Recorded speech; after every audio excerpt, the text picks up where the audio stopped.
Hello friends, today we will discuss the remaining part of chapter 6, that is chemical control and toxicology part 2. Since it was a long syllabus, so I have split into two for the better understanding. So the next part comes in the pharmacology of insect poison. So pharmacology of insect poison deals, this topics deals with the what kind of treatment has to be, medicine can be used or given in case of insect poisoning, like respiratory poisoning, contact poisoning, and protoplasmic poison. Which kind of selective treatment antidote can be used, so that we need to study specifically. Then coming to the metabolism of insecticide, that include activation and degradation of the insecticide.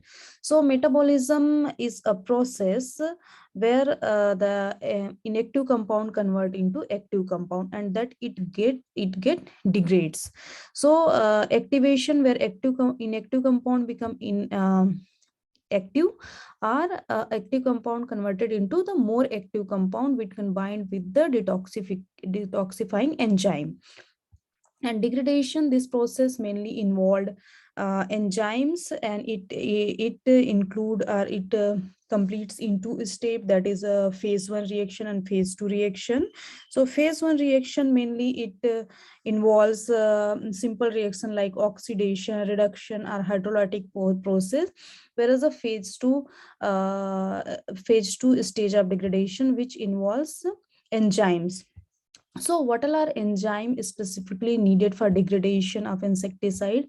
So these you need to study in detail. So mostly the cytochrome P450, glutathione estranferase, and esterase enzyme mainly involved in insecticide detoxification. So many literature are available. You can read that.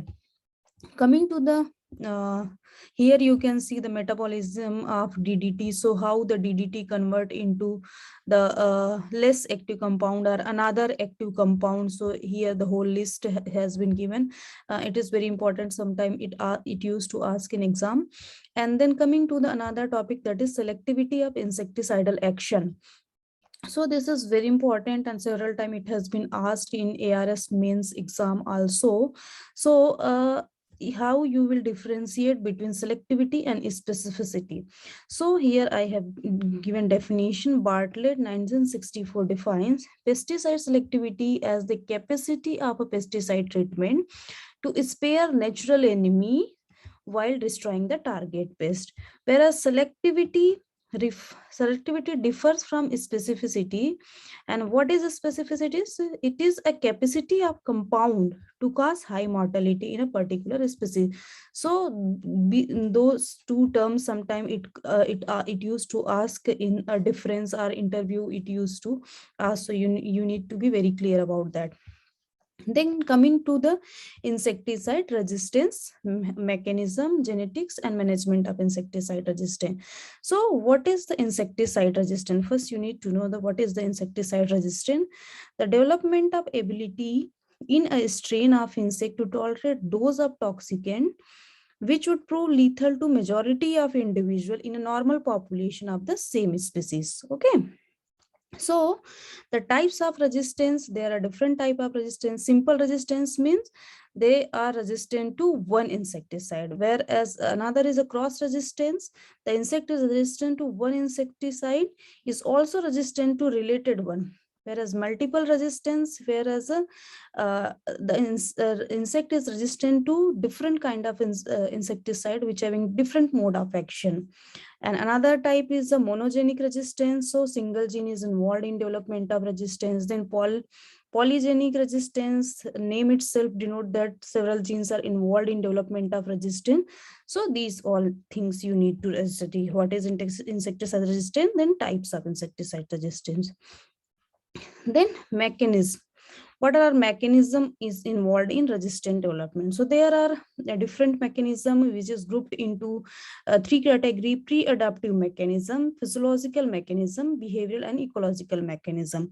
So pre-adaptive, generally it deals with the genetics, involves genes. And physiological mechanism means some insect having the more detoxification capacity, they have the more enzyme, the activation is fast, degradation is fast, and they can store in inactive form, or they store in a fat body, so that it becomes inactivate. And some having the thick cuticles, so insecticide is not able to penetrate.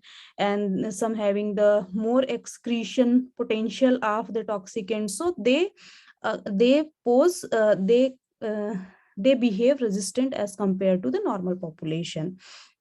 So genetics means genes are involved, as I told, monogenic, polygenic kind of resistance. So coming to the management of insecticide resistance, so how you will be going to manage the insecticide resistance.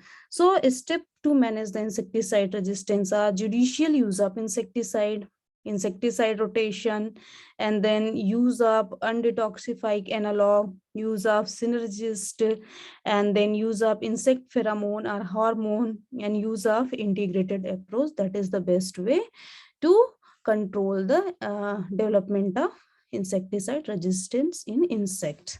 So that's all about the your insecticide toxicology chapter.